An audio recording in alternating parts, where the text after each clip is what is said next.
Bonjour à toutes et à tous, bienvenue dans le journal des lycéennes. Il est actuellement 9h27 et vous êtes en compagnie de Clairette et moi-même Léane. Comment ça va Claire aujourd'hui ? Ça va très bien et toi ? Moi ça va super aussi. Écoute, après une semaine un peu compliquée la semaine dernière, cette semaine nous sommes de retour. Complètement, ça fait du bien. Bon pour continuer dans les bonnes nouvelles, je vous propose de partir sur le programme. Pour l'émission d'aujourd'hui, le programme sera le suivant. Je commencerai par vous présenter une chronique sur un dessin animé et Claire vous présentera un fait d'actualité. Tout ça entrecoupé bien évidemment de la musique de la semaine. Et je vous propose, sur ces bonnes paroles, de commencer. Coucou tout le monde. Je vais pas vous mentir, aujourd'hui, comme beaucoup d'autres, j'avais pas réellement d'idée de quoi vous parler. J'aurais pu vous parler de mon devoir de philo que j'ai passé la soirée à faire sans résultat concluant au lieu d'écrire la meilleure chronique que vous n'ayez jamais entendue. J'aurais pu vous lire, mais je vais pas le faire. Au lieu de ça, aujourd'hui, on va parler des mystérieuses cités d'or. Pour la petite histoire, j'ai, grandi et regardé cette série quand j'étais petite. Enfin, non, c'est encore d'actualité. En fait, je connais absolument la série par cœur, ses dialogues par cœur, et c'est un peu ma Madeleine de Proust à moi. Pour les auditeuristes qui ne voient pas de quoi je parle, premièrement, renseignez-vous parce que vous passez à côté d'un chef-d'œuvre artistique, et sinon, je reviendrai sur l'histoire un peu après, soyez encore un tout petit peu patient. Pour être honnête, j'étais, en étant petite, et jusqu'à très tard, environ 9-10 ans, je pensais être la seule fan de cette série. Ce qui s'est avéré extrêmement faux. Je vous présente Claire. Oui.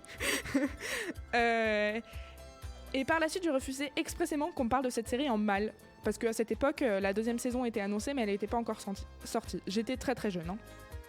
Enfin, très très jeune. Je le suis encore, mais j'étais vraiment... une enfant, on va dire. Pour vous dire, quand on me parlait mal de cette série, j'étais dans tous mes états. J'ai un lien si particulier avec elle que c'est très étrange quand on m'en parle mal. Certains diront que c'était très tôt, mais j'ai commencé à regarder cette série quand j'avais 4 ans à peu près. Et je la regarde encore aujourd'hui, c'est pour vous dire que franchement ça a pas trop mal vieilli et que je suis un peu fan de ça. Alors bon, là j'en ai perdu beaucoup d'entre vous. Les mystérieuses cités d'or, concrètement, de quoi ça parle ? Déjà, avant de commencer, c'est beaucoup inspiré d'un livre qui s'appelle La Route de l'Or. En vrai, il n'y a que les noms et certains aspects des personnages qui sont gardés après, et certains peut-être événements à la limite, mais on pourra y passer. Vous pouvez regarder la série sans avoir lu le livre. Pour revenir à la série animée, elle est composée de 4 saisons et est allée sur, tenez-vous bien, 40 ans. Alors oui, c'est une série qui passe en boucle sur les chaînes d'enfants depuis près de 40 ans. Le premier épisode étant sorti en 1982 et le dernier en 2021, ça fait presque 40 ans, effectivement. L'histoire commence en 1532, à Barcelone, durant le siècle d'or espagnol. Esteban, un jeune orphelin âgé d'une 12aine d'années, vit dans un monastère de la ville. Il est populaire auprès des habitants car il semble être capable d'influencer l'apparition du soleil. Rien que ça. Mais il est aussi sujet à une forte acrophobie, phobie des lieux élevés. En gros, c'est le vertige, quoi. À la mort du père Rodriguez, le supérieur du monastère qui est aussi le père adoptif d'Esteban, ce dernier est approché par un navigateur espagnol du nom de Mendoza, qui l'a suivi jusque dans le monastère. Il aborde, pour une raison très précise, le médaillon d'Esteban que le marin a remarqué au cou de l'enfant. Mendoza offre ensuite à Esteban l'opportunité d'embarquer à bord de l'Esperanza, un galion sur le point de partir vers le Nouveau Monde, à la recherche des légendaires cités d'or. À cette occasion, Esteban apprend une partie de sa propre histoire qu'il ignorait jusque-là. 10 ans auparavant, Mendoza était membre de l'expédition de Magellan vers le Nouveau Monde et assista au naufrage d'un navire menacé par une violente tempête dans l'océan Pacifique. Ceinturé d'une corde, il avait alors plongé puis nagé vers l'épave pour secourir un bébé, Esteban, des bras de son père juste avant que l'embarcation ne sombre dans les flots. Esteban accepte de le suivre évidemment, sinon il n'y aurait pas d'histoire. Au cours du voyage à bord de l'Esperanza, Esteban se lie d'amitié avec Zia, une jeune fille inca, enlevée lorsqu'elle avait 7 ans dans les Andes sur ordre du cruel conquistador espagnol Pizarro. Élevée à la cour d'Espagne, elle parle couramment espagnol, comme vous le verrez, bien beaucoup de gens dans cette série, enfin tout le monde parle espagnol littéralement. Mais sa présence sur le navire n'est pas volontaire. Elle a été amenée par Mendoza sur ordre du seigneur Gomez, présent sur le navire qui travaille lui-même pour Pizarro.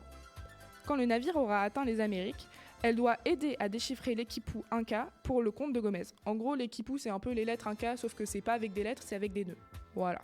Et Zia est la seule à pouvoir lire cet équipou. Rapidement, Esteban et Zia découvrent qu'ils possèdent chacun un pendentif identique nommé les médaillons du soleil, et censé être les clés de l'une de ces mystérieuses cités d'or. Toutefois, la partie centrale du médaillon d'Esteban manque, car elle est gardée par Mendoza depuis le jour où il l'a sauvé des eaux. Il semble également que les pères respectifs des deux enfants aient une histoire liée aux cités d'or. Cependant, ils ont découvert sur le bateau dès le premier jour, et le capitaine du navire, Gaspard, qui n'est pas au courant de l'utilité de leur présence, menace de les balancer par-dessus bord, comme le veut la coutume marine. Mais Mendoza les prend sous sa protection après avoir ridiculisé le capitaine d'infanterie, ce qui crée d'emblée une vive tension entre les navigateurs et les officiels du vaisseau.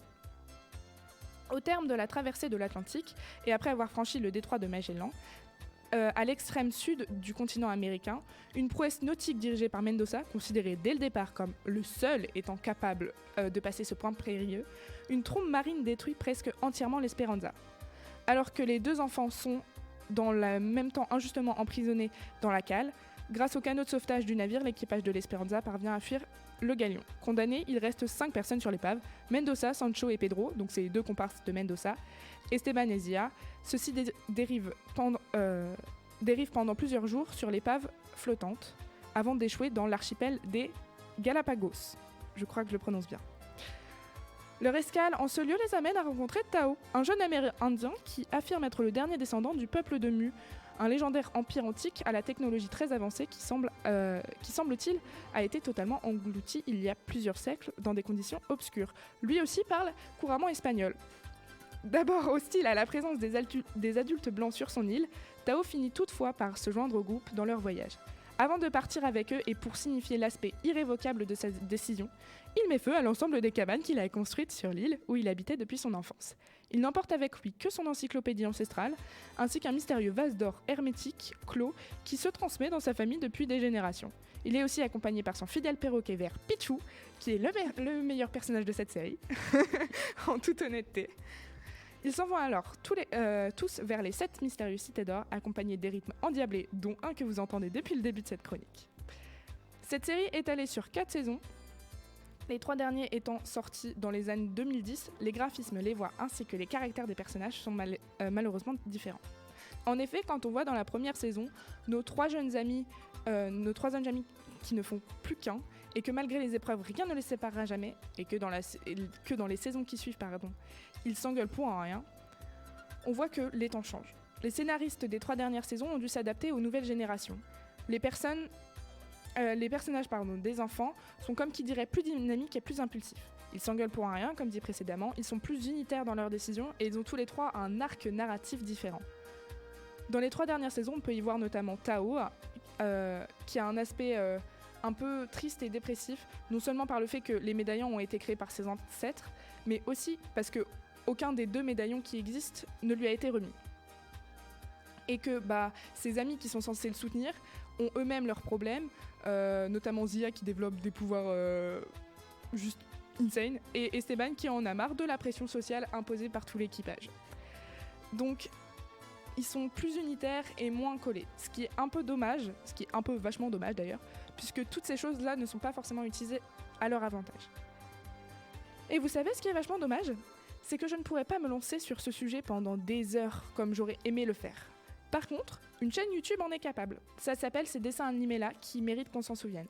C'est le 110e épisode de la série, alors bon visionnage et en attendant, je vous dis qu'on passe à la musique de la semaine. Aujourd'hui, la musique de la semaine, c'est La Bohème de Charles Aznavour. Voilà. Donc bonne écoute et à tout de suite sur Delta FM 90.2.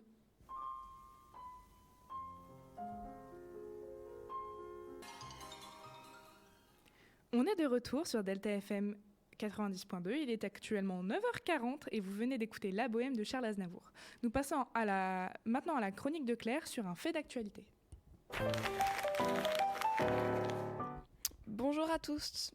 Aujourd'hui, je vous parle d'un sujet qui me semble important et que j'ai envie de dénoncer. Je vais vous expliquer ce qu'est une méga-bassine. C'est la première fois que je fais un sujet sur de l'actualité et ce n'est pas vraiment ma spécialité, donc soyez indulgents s'il vous plaît. Et prenez ce que je dis avec des pincettes, je ne suis pas une experte. Attends, j'ai fait une phrase qui rime mais de malade. Bref. Une mégabassine, qu'est-ce que c'est ? Déjà, leur vrai nom, c'est réserve de substitution. C'est tout simplement un immense trou de 8 hectares environ. Globalement, 7 ou 8 terrains de foot, et encore là, je suis gentille. Ça fait beaucoup, je vous l'accorde. Cet immense trou est recouvert de plastique pour le rendre étanche, j'imagine, et il est rempli d'eau. Pour certaines bassines, la capacité peut aller jusqu'à 650 000 mètres cubes. Ce qui, bon, je convertis en litres, ça fait 650 millions de litres, soit 5 416 666 baignoires. Ça fait beaucoup. C'est juste énorme. Toute cette eau est pompée en hiver pendant 2 mois dans les nappes phréatiques et dans les rivières pour être utilisée en été. Donc, c'est pas l'eau de pluie qui remplit les bassines. Pas complètement en tout cas. Et j'espère qu'à partir de là, vous commencez à voir le problème. Les nappes phréatiques n'ont pas le temps de se reformer et ça va abîmer et diminuer la faune et la flore des rivières pompées, en plus de mettre une énorme pression sur les ressources naturelles en eau. Et le problème ne s'arrête pas là, ce serait trop beau. C'est présenté comme la solution pour lutter contre la sécheresse et le réchauffement climatique, mais c'est tout l'inverse. Ces méga-bassines sont principalement au service des agro-industries et de l'agriculture intensive, qui bousillent notre belle planète. Produire en très grande quantité et de moins bonne qualité tout en abîmant les sols. C'est ça pour moi la définition de l'agriculture intensive. De plus, toute cette eau devient stagnante et la quantité de l'eau est fortement altérée. La qualité, de l'eau est fortement altérée. Elle s'évapore beaucoup. Entre 20 et 60% de l'eau des bassines va être perdue. Au bout de 2-3 ans, les ressources naturelles en eau ne pourront plus être suffisantes et la sécheresse s'accentuera. Ce n'est donc pas la solution à long terme. La solution à long terme est de revoir notre agriculture pour qu'elle soit moins consommatrice d'eau et qu'elle soit surtout adaptée aux ressources de notre environnement et de notre belle planète. Pour plus d'infos sur ces méga-bassines, je vous conseille d'aller checker le site de Greenpeace qui m'a fortement servi de source pour cette chronique et qui explique ce que c'est les méga-bassines et comment elles affectent la planète de façon très précise, détaillée et on comprend très bien. Alors oui, chers auditeurs, aujourd'hui je vous fais quelque chose que je n'ai jamais fait avant en 3 ans de radio. Je n'ai jamais vraiment dénoncé quelque chose, mais ce sujet me paraît important. Vulgariser ce qu'est une méga-bassine pour que tout le monde puisse comprendre l'impact que ça a sur l'environnement. Je suis sûre qu'il y en a plein d'autres comme moi, qui ne savaient pas vraiment ce qu'est une méga-bassine, mais qui savaient juste que c'était mal, entre guillemets, parce que les gens manifestaient contre. Mais maintenant j'ai compris l'ampleur que ça a, à tel point que des personnes comme vous et moi sont capables d'aller manifester en sachant qu'elles risquent leur santé, voire pire. Alors oui, je ne suis qu'une lycéenne qui fait une toute petite chronique de rien du tout sur une toute petite radio lycéenne. Mais c'est en parlant, petit à petit, qu'on peut faire bouger les choses.